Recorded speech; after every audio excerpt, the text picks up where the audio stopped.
Which president killed a man in cold blood? Seems like an odd question to ask of a president of the United States, and it is an odd, as in singular, question because there was only one. And that president was Andrew Jackson.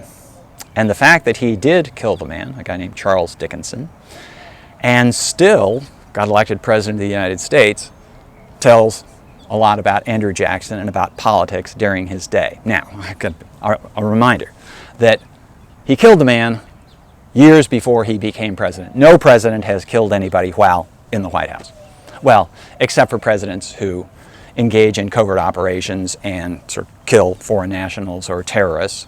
And if you count presidents who send American troops into war, well, obviously they're not doing it themselves. Okay, so, but Andrew Jackson actually did, with his own dueling pistol, did kill Charles Dickinson. So this is how it happened. Andrew Jackson was living in Tennessee at his home called the Hermitage outside Nashville. He was a planter. He grew cotton, or more precisely, the slaves on his plantation grew the cotton. He raised horses, and he liked to race horses as a pastime, and as, well, he liked to gamble on horses. This is one of the things that people who raise horses and race horses like to do. It's, I'm not sure exactly what the connection is. I've never been a horse racer myself, nor much of a gambler. But anyway, it's, the connection goes way back. And it went back to Tennessee, and Tennessee was one of the great places in the United States for raising horses and racing horses. And Jackson was fairly well off by this time. He had been a lawyer and he'd made money in a variety of things, and so he built up his plantation and particularly his stock of racing horses. And so in those days, the Kentucky Derby had yet to be invented, but horse races often took the form where somebody would have a horse and somebody would say, okay, this horse is going to race your horse. And in order to race my horse, you have to put up so much money, and we'll have the horse race. And then the neighbors can come and other people can bet on the horses, and there can be odds and all this other stuff. So there was a horse race. And in this horse race, Charles Dickinson placed some money on a bet that was in opposition to the bet that Jackson had made. And this was the way it went. And so when the bets were being settled up, Dickinson couldn't come up with the money. Dickinson lost the bet, and Dickinson couldn't come up with the money. Now, this wasn't that unusual because money was often difficult to come by. That is, cash money was difficult to come by in Tennessee. It was a chronic problem in the American West. And so oftentimes people would write promissory notes, basically an IOU. I will pay you so much. But there was some problem with that, and Dickinson was new to the area, and so his word couldn't be trusted the way people who'd been in the area for a while could be trusted. Dickinson also apparently was somebody who was trying to make his mark. He seemed to have a bit of a chip on his shoulder, at least that sort of attitude. And he had this idea that he could make a mark by sort of picking a fight with one of the big guns, the big lions of the area, and none was bigger and had a higher reputation, a larger reputation than Andrew Jackson. So Dickinson decided, in part because he couldn't come up with the money, and in part because he wanted to make a reputation as sort of somebody to be reckoned with, as a tough guy, he sort of escalated this conflict against Jackson. Jackson, wasn't that big a deal, but Dickinson made it a big deal. And so words were exchanged. And Andrew Jackson was very jealous of his honor. He didn't allow people to cast aspersions upon his honor. But he especially did not allow people to cast aspersions on the honor of his wife.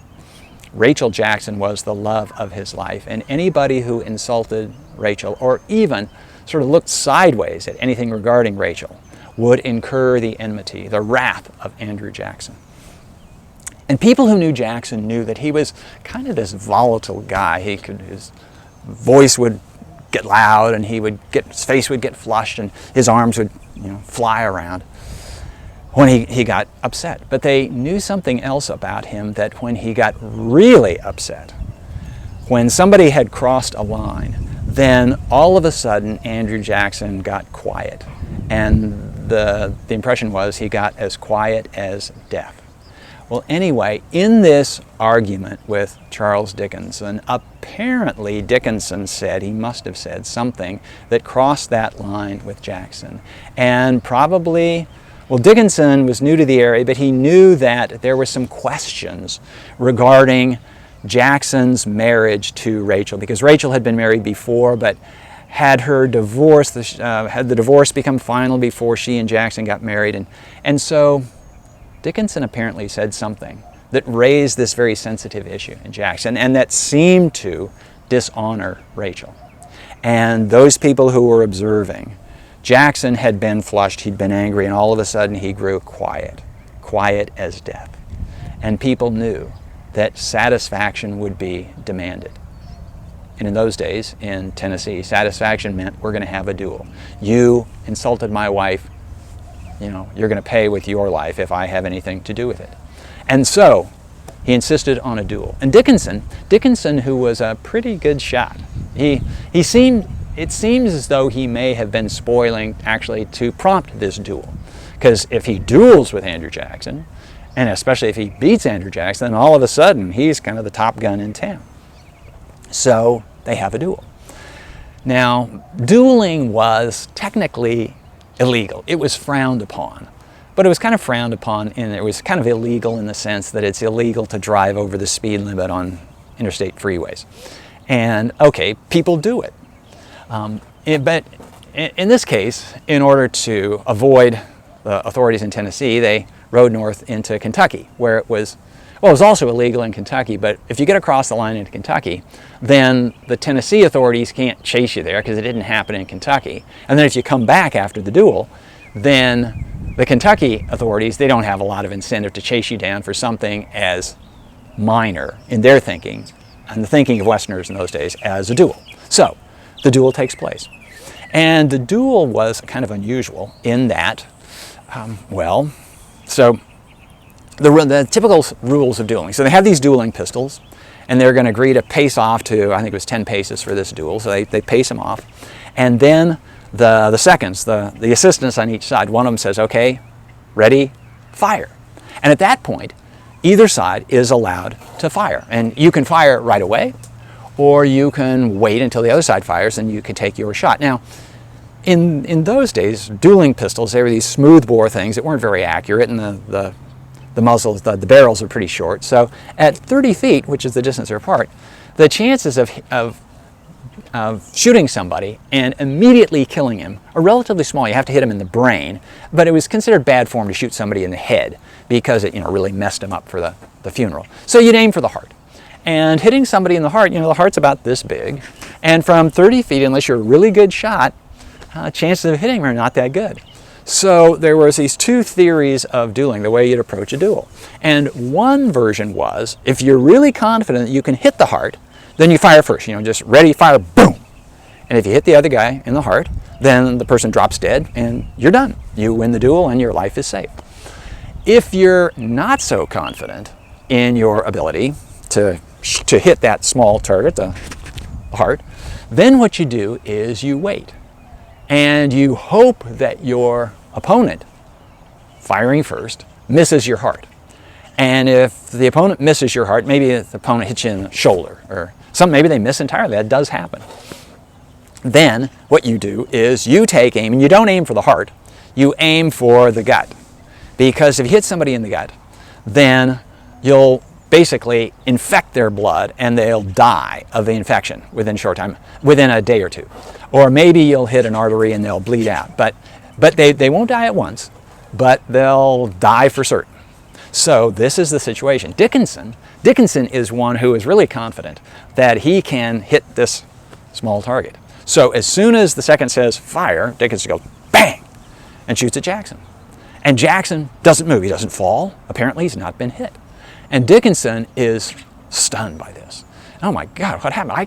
I don't miss. I mean, maybe I might have missed the heart, but I couldn't miss him entirely. But Jackson is still standing there as though the bullet has whizzed past him. And Jackson now takes aim. And Jackson is just dead set that this guy must pay for insulting Rachel, his wife. And so Jackson lowers his pistol and aims at Dickinson's torso, pulls the trigger, and nothing happens.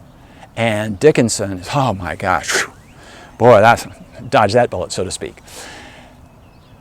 And it looks as though it's all over. So both people have fired, and neither one has died. And you get satisfaction. Your honor has been assuaged simply by showing up and showing that you're brave enough to shoot. Except that Jackson insisted that the seconds examine his pistol.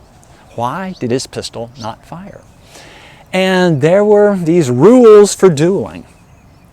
And the rules for dueling said that if the pistol misfired, if the hammer came down and hit the charge, but the charge didn't ignite, then that counts as a shot and is done. Well, actually not necessarily done, because under certain interpretations of the rules, Jackson could insist they keep firing, but Dickinson didn't have to say yes, and he could have said, okay, honor has been established. But the seconds examined it, and that's not what happened. The hammer hadn't come down. In fact, the hammer had not come down because it had never been fully cocked. And so it was counted not as a misfire, but as a miscock. And under the rules of dueling, that one basically falls on the seconds, because the seconds are the ones who prepare the pistols. And so they hadn't done it right. And so Jackson had the option of actually firing his shot. His first one didn't count as a shot. And his seconds, because the purpose of the seconds is to make sure everybody gets home alive. They didn't want to have to carry somebody home dead. And so they come around, they talk to Jackson, they say, okay, look, you stood up for Rachel's honor. She's not going to hold this against you. Let's just be done. And Jackson, just still, as cold and still as death, said, no. He insulted my wife. He must die. So, okay, under the rules of dueling, they go back to the 10 paces. Jackson gets to, now it's fully cocked, Jackson gets to take another shot. And Dickinson, he'd thinking that he was going to survive. Nope. He has to stand there, and this time, oh my gosh. So, Jackson levels the pistol, bang. Bullet flies, hits Dickinson in the abdomen. Dickinson suffers a mortal wound. In fact, he does die some short while after that. And it's only at this point that Jackson reveals that Dickinson's bullet had not missed. In fact, Dickinson's bullet had come very close to killing Jackson. It had lodged in Jackson's chest, very close to his heart, but it didn't hit his heart. And at that point, Jackson is willing to let a doctor take a look and bandage him up. In those days, very often, you didn't go in after the bullet because you'd probably just infect people, so the bullet just remained in Jackson. And Jackson then went back to his home. And word got out that Andrew Jackson had killed this man in a duel. Now, at the time, Jackson was not a national figure. He hadn't won the Battle of New Orleans, and nobody was thinking of him in national politics, certainly not as a candidate for president. The time would come, though, when he would become a national figure and he would run for president. Actually, he would stand for president. That was the way they did things in those days. And there were people who were shocked by the thought of someone who had killed a man in cold blood. And when they heard the details, the story of how Jackson had insisted on this second shot, not really a second shot, but on the shot at this very defenseless person, they were horrified. We don't want such a bloodthirsty person as that in the White House. So there was this segment of the American population that thought that Jackson had disqualified himself for killing this man.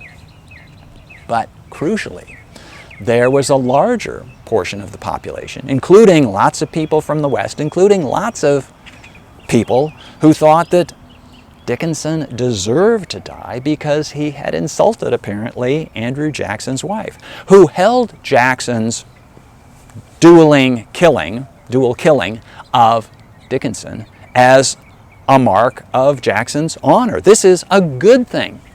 And it was that opinion that helped elect Jackson president in 1828. Jackson became the first president of the American people, the first president who was really popularly elected. And one of the reasons that he was elected was that he had stood up for honor, and he had killed this man who, well, in the thinking of those people who voted for Jackson, at least those who thought about it, the man had deserved to die. So those were very much older days. It's probably fair to say that anybody who killed a person today, had killed a person, would not be eligible to be president of the United States. Popular opinion has changed. but nobody's tested it recently, so we won't know for sure.